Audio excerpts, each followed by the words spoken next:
Tugas observasi. Kurikulum. DSMPN 49 Jakarta.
Sebelumnya kami akan memperkenalkan diri terlebih dahulu. Perkenalkan, nama saya Rosalina Napitupulu dengan nomor NPM 2022 14500746. Perkenalkan, nama saya Zahwa Sabila Al-Aziz dengan NPM 2022 1450 2152. Perkenalkan, nama saya Sabina Aprilia dengan NPM 2022 1440 1638.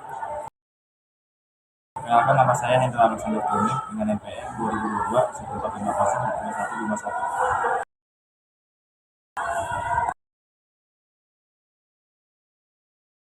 Sebelumnya terima kasih atas waktunya Bapak telah berkenan memberikan waktu kami melakukan acara hari ini.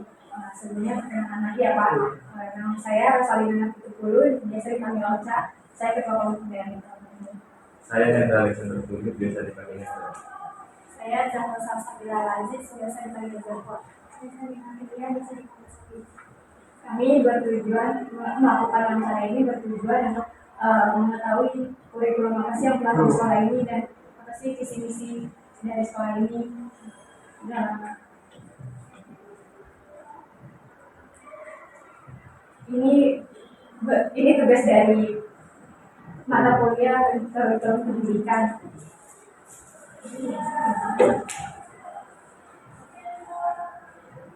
Ya, buat apa yang perlu diketahui dari sekolah kita nih? Saya menanyakan apa visi-misi dari sekolah ini sih. Visi-misi ya.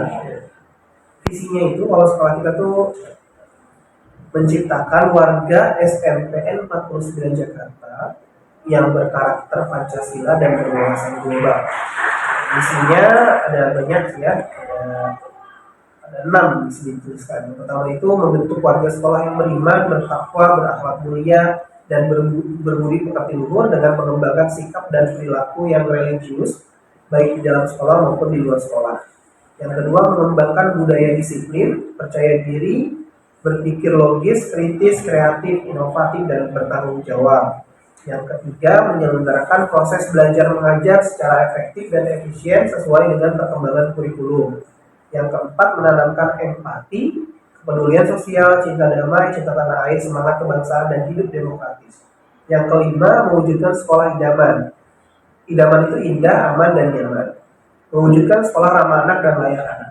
Nah, semuanya sih bisa dilihat di situs SMP 49 ya, ada di yang terbuka. Kalau tujuannya sekolah ini bisa terdekatnya untuk mencapai visi misi. Tujuannya sudah tertuang sih di KTSP kurikulum, bukan KTSP sekarang, istilahnya KOSP, kurikulum operasional satuan pendidikan. Banyak tujuannya ya, jadi salah satunya tercermin dari moto kita ya, berakhlak mulia, berkreasi, berprestasi. Jadi tujuan terdekat kita sih menciptakan anak-anak atau memotivasi anak-anak untuk supaya bisa berkreasi dan berprestasi. Hampir setiap hari kita itu ada pembiasaan dan setiap hari itu pasti ada pengumuman lomba prestasi lomba yang direncanakan. Kira-kira yang berperan untuk merumuskan visi misi tersebut itu? Visi misi itu dirumuskan secara musyawarah minimal setiap tahun sekali kita review ya. Setiap pada rapat kerja itu kita review visi misi itu apakah masih sesuai atau enggak. Idealnya sih memang 4 tahun ya, setiap 4 tahun sekali kita membuat visi misi baru, tetapi kita review setiap tahunnya apakah ada perubahan atau enggak. Ini kebetulan baru sih visi misinya baru tahun kemarin. Kalau rencana yang strategis yang mencapai visi misi itu apa? Tadi rencana strategi tertuang di dalam KWSP gitu ya. Ada banyak sebenarnya, ada banyak. Jadi ada yang bagian kurikulum sendiri, ada yang bagian kesiswaan, ada yang bagian yang lainnya gitu ya. Itu banyak. Salah satunya misalnya yang rencana strategis kita itu kita ingin membiasakan sekarang proses belajar itu berdasarkan muatannya itu literasi numerasi ada gitu ya. Karena kan di situ salah satu kurikulum merdeka itu salah satu kuncinya adalah proses belajar yang menggunakan literasi dan numerasi. Kita sedang merencanakan itu dimulai dengan apa? Dimulai dengan proses belajar yang mengandung atau muatan kontennya adalah literasi. Terus yang kedua adalah kita menggunakan evaluasi. Bisa kalau dulu kenal istilah PTS, kalau sekarang istilahnya ASTS dulu juga. Tapi itu sudah kita mulai rubah. Misalnya kalau dulu hanya pilihan ganda, sekarang sudah mulai ada pilihan berganda. Jadi jawabannya ada mungkin 2 atau 3. Ada lagi yang memungkinkan untuk pilihan benar salah, ada isian singkat dan seterusnya.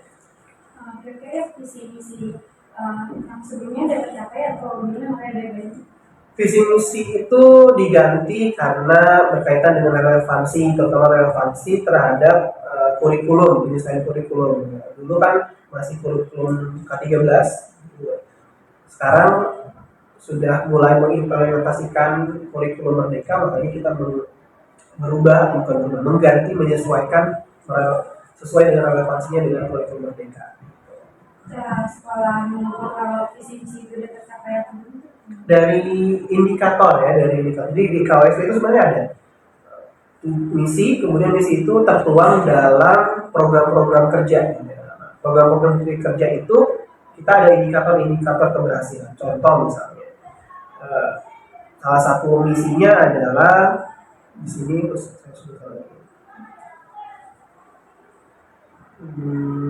misalnya membiasakan kegiatan berakhlak mulia dan berbudi pekerti luhur, mengembangkan sikap dan perilaku religius. Nah, kemudian kita breakdown misi ini menjadi kegiatan-kegiatan. Ada kegiatan pembiasaan, setiap mengawali kegiatan di sekolah ini selalu dibacakan dengan doa, gitu kan. Kemudian ada kegiatan tadarus, ada kegiatan yang muslim sholat berjamaah. Gitu. Nah, dari situ kan udah kelihatan di indikator-indikatornya.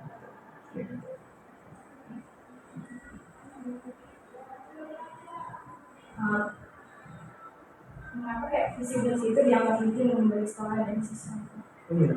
Penting ya, penting banget. Jadi kalau digambarkan visi itu kayak impian gitu ya, impian seseorang atau tujuan akhir gitu ya. Kalau kita mau pergi ke suatu tempat kan kalau nggak punya visi ya kemana gitu ya.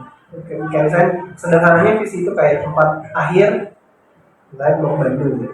Nah, misi itu adalah cara kita untuk bisa sampai ke sana. Apakah naik kendaraan pribadi, kereta, atau yang lainnya gitu. Setiap misi kemudian harus diperjelas lagi dengan program-program yang mendukung misi tersebut dan kemudian mendukung visi. Apakah sekolah ini memiliki cita-cita khusus? Cita-cita khusus ya, cita-cita itu tercermin dalam visi ya. Visi itu tadi yang membentuk atau menciptakan warga sekolah yang berkarakter Pancasila dan Nilai-Nilai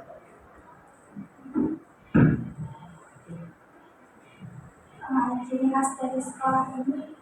Ciri khas sekolah ini selain dari seragam yang bisa dilihat itu ada logo 49-nya.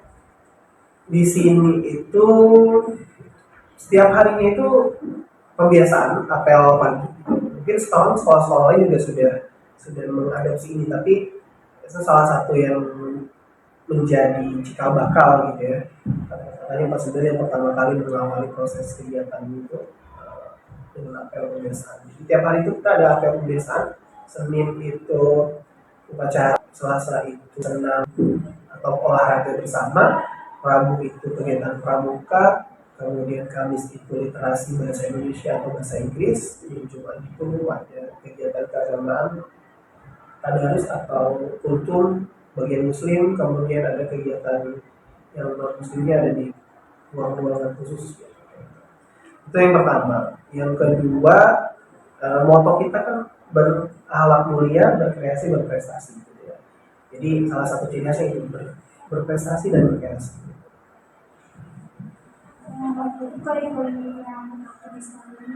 Kurikulum yang dipakai di sekolah ini kebetulan ada dua, ya, ada dua, bukan ada dua.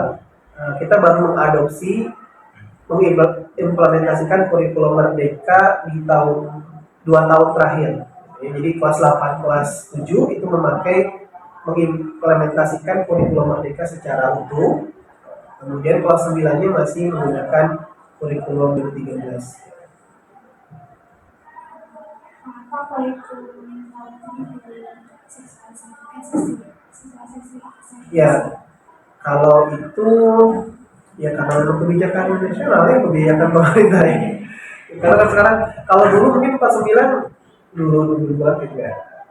Masih ada kebijakan kayak kurikulum RSBI atau kurikulum mengambil kurikulum dari luar, Cambridge itu masih dimungkinkan. Kalau sekarang kan sudah tidak memungkinkan. Pokoknya sekarang kurikulum ya satu kurikulum nasional kurikulum Merdeka. Kan sudah kurikulum di sekolah ini kali-kali revisi atau terbaru. Ya, di 2 tahun terakhir ya. Siapa yang bertanggung jawab merancang kurikulum sekolah ini? Oke, untuk kurikulum kan kurikulum Merdeka itu ada yang dari pusat, memang itu harus ada. Itu. Kemudian ada yang wewenang dari sekolah satuan pendidikan. Nah, untuk yang kurikulum operasional satuan pendidikan biasanya kita mengadakan semacam musyawarah dengan tim khusus yang dibuat oleh kepala sekolah. Yang pasti terdiri dari kepala sekolah, wakil-wakilnya, kemudian staf siswaan, staf kurikulum, staf yang lain. Jadi dirumuskan di situ, nah, baru kemudian diflorkan di rapat kerja seluruh guru dan karyawan, baru disepakati di situ prosesnya. Bagaimana cara pelaksanaan implementasi kurikulum sekolah itu sebagai pembuatan literasi? Ya, kalau sekarang sih karena kurikulum Merdeka jadi turunannya kita mengikuti arahan dari kementerian kurikulum itu bagaimana implementasinya, ya udah kita. Ini pun kan kita baru belajar.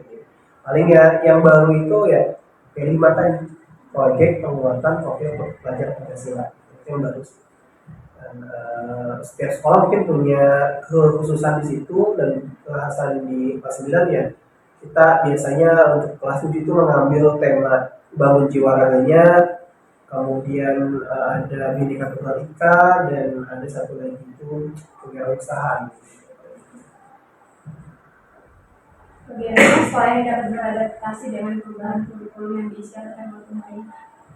Ya, mau nggak mau.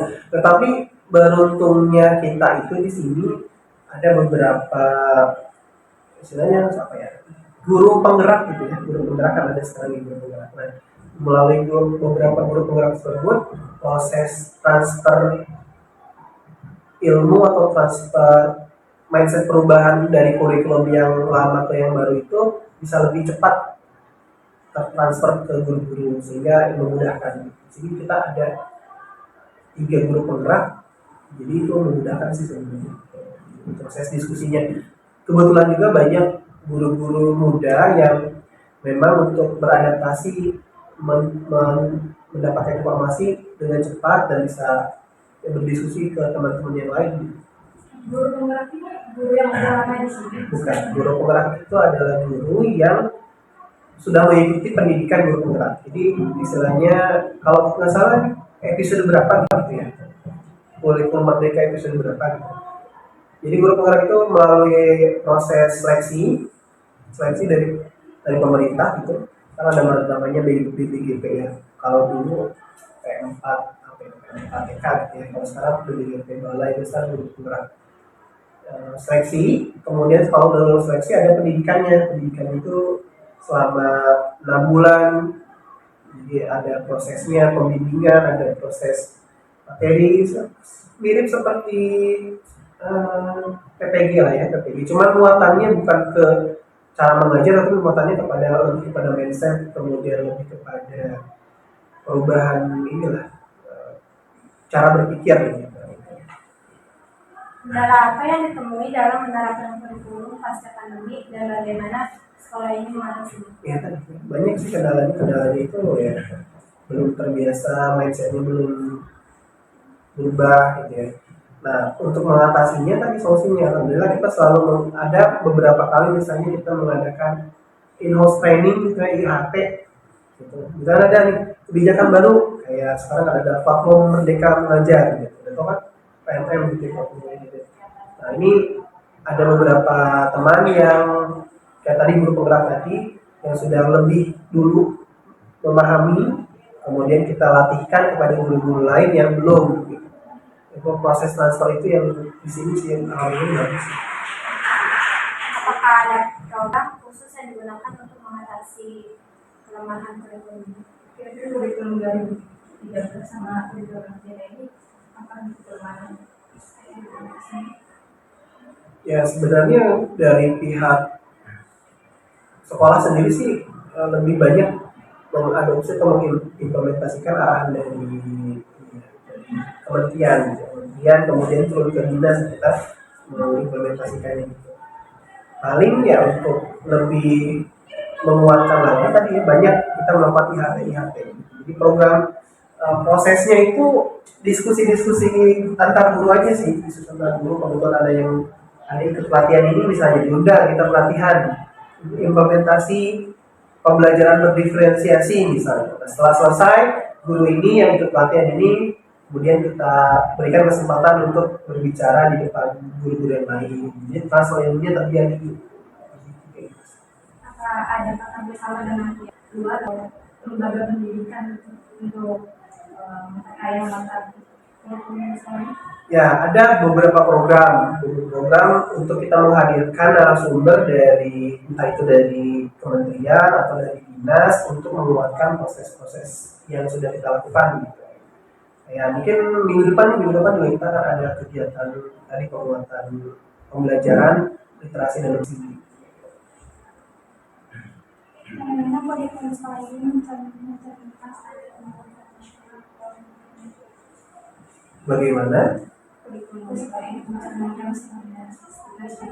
ya.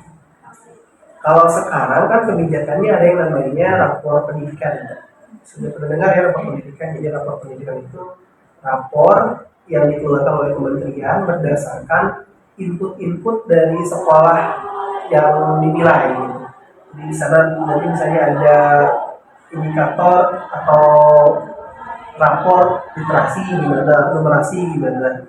Dan itu diperoleh dari AKM salah satunya, asesmen nasional, ya, asesmen nasional yang random tuh dipilih 60 anak untuk ikut, kemudian itu menggambarkan proses belajar, menggambarkan hasil belajar dari sekolah tersebut. Dilihat lagi dari failing belajar oleh guru, oleh kepala sekolah, oleh siswa. Lihat lagi misalnya dari supervisi atau akreditasi atau penilaian kepala sekolah dan wakil kepala sekolah, itu banyak. Dari rapor pendidikan sih kita berbuat lagi kepada rapor pendidikan. Mata pelajaran apa saja yang ada di sekolah ini? Apakah ada pelajaran inti yang termasuk dalam kurikulum pendidikan sekolah? Ya, termasuk mata pelajaran kita mengikuti apa yang disampaikan atau apa yang diturunkan dari kementerian ke sekolah gitu. Jadi ada 10 mata pelajaran ya, 10 mata pelajaran. Ada yang wajib itu ada yang matematika, IPA, IPS, bahasa Indonesia, bahasa Inggris, apalagi agama ya. Terus ada informatika, ada apa lagi? Nah, yang menjadi pilihan itu ada prakarya sama seni budaya. Itu pilihan. Artinya boleh dua-duanya ada, boleh pilih salah satu aja. Itu pembeda siswanya. Enggak, di sekolah. Jadi kita biar enggak pengaturan jadwal dan gurunya juga bagus, itu enak jadinya. Saya kelas 7 nih sekarang dapatnya prakarya. Nanti kelas 8 mereka akan dapat seni budaya gitu. Apakah ada muatan lokal? Bagaimana sekolah mengintegrasikan muatan atau budaya dalam kurikulum? Muatan lokal dalam bentuk mata pelajaran sih nggak ada ya. Nggak ada, cuman muatan-muatan lokalnya kita masukkan ke dalam kegiatan-kegiatan project tadi, kegiatan project. Misalnya P5 atau project-project khusus dari mata pelajaran tertentu itu juga bisa. Dan juga diintegrasikan dalam kegiatan ekskul. Apakah terdapat tambahan kegiatan ekstrakurikuler yang soal ini? Nah itu tadi. Jadi salah satunya ekstrakurikuler. Pentingnya ekskul itu termasuk kegiatan penting menurut kami, jadinya ya pasti ada. Ekstrakurikuler apa saja sih yang ada di sana? Ada banyak, ada yang berbasis keagamaan kayak rohim gitu ya. Kemudian ada berbasis olahraga ya, basket, futsal, badminton, ya, volley sebutan nggak ada. Jadi disesuaikan dengan minat. Jadi pada saat awal masuk itu kita biasanya menyebarkan survei atau angket gitu ya. Kira-kira apa nih yang ingin ada ekskulnya gitu.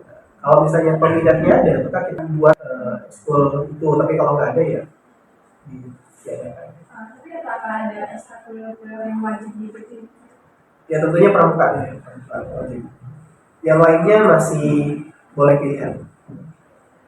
Berapa sih KKM yang diterapkan untuk setiap mata pelajaran soal ini? Kalau KKM untuk kurikulum merdeka itu nggak ada istilah KKM ya. Ada istilah KKM. Adanya itu adalah kriteria ketuntasan tujuan pembelajaran. Jadi itu bukan KKM. Kalau dulu kan memang KKM misalnya kita dulu 2013 KKM itu KKM tunggal 80 untuk setiap mata pelajaran. Tapi kalau sekarang karena tidak ada kebijakan KKM, artinya sebenarnya diserahkan kepada guru masing-masing. Tujuan pembelajaran itu kan punya indikator tuh. Nah indikator ini apakah sudah terpenuhi oleh siswa atau belum? Kalau sudah ya berarti sudah berapapun nilainya gitu. Kan katanya kurikulum merdeka tidak terlalu nilai gitu ya. Kalau belum ya itu bisa diberikan treatment tambahan. Jadi kalau yang tadi kelas 9 masih ikut kurikulum 12 itu 80 sampai 20. Bagaimana sih Pak proses penentuan KKM dilakukan? KKM KKTP itu ditentukan pada awal tahun pada rapat kerja guru, rapat kerja per MGMP misalnya. Jadi kita lihat dari kalau KKM itu dilihat dari intake-nya, masukan input siswanya, misalnya kita ambil dari nilai raport sebelumnya, kemudian dilihat juga dari kompleksitas materinya, dilihat dari sarana pendukungnya gitu. Nah, kemudian kita formulasikan, dirata-ratakan dapat nilai berapa, kemudian ya kebetulan memang kalau di kita mata pelajarannya hampir mirip sih, ya kisaran 70-an gitu. Udah akhirnya kita bikin bulatkan KKM-nya tunggal untuk semua mata pelajaran 80. Kira-kira bagaimana guru memberikan bantuan atau dukungan kepada siswa yang belum mencapai KKM itu tetap KKTP. Ya. Kan awal kalau di kurikulum merdeka ada prosesnya. Pertama kita ada asesmen diagnostik. Asesmen diagnostik itu asesmen awal gitu ya, istilahnya banyak sih. Itu untuk kita tahu sejauh mana dia siap belajar materi prasyarat, apakah dia sudah menguasai atau belum. kemudian mengetahui gaya belajar, mengetahui misalnya lagi minat belajar dia. Setelah itu baru kemudian ada proses belajar yang disesuaikan, tadi ada namanya pembelajaran berdiferensiasi. Bukan berarti kita harus satu-satu harus dilayani sesuai dengan ini, enggak, tapi bagaimana guru menghadirkan proses belajar yang lebih variatif atau yang mengakomodasi semua peserta didik. Peserta didik ada yang kinestetik, ada yang visual, ada yang audio, seterusnya gitu. Nah itu bagaimana diakomodasi gitu aja. Lalu kemudian nanti misalnya ada tes-tes formatif. Tes formatif ini kita sudah dapat datanya, dan itu dari data itu yang kurang kita kemudian arahkan untuk kegiatan remedial yang sudah cukup ya, yang terlalu atas misalnya kita bisa arahkan untuk pengayaan. Kalau yang session awal itu akan sebelum pembentukan kelas atau sebelum Sudah.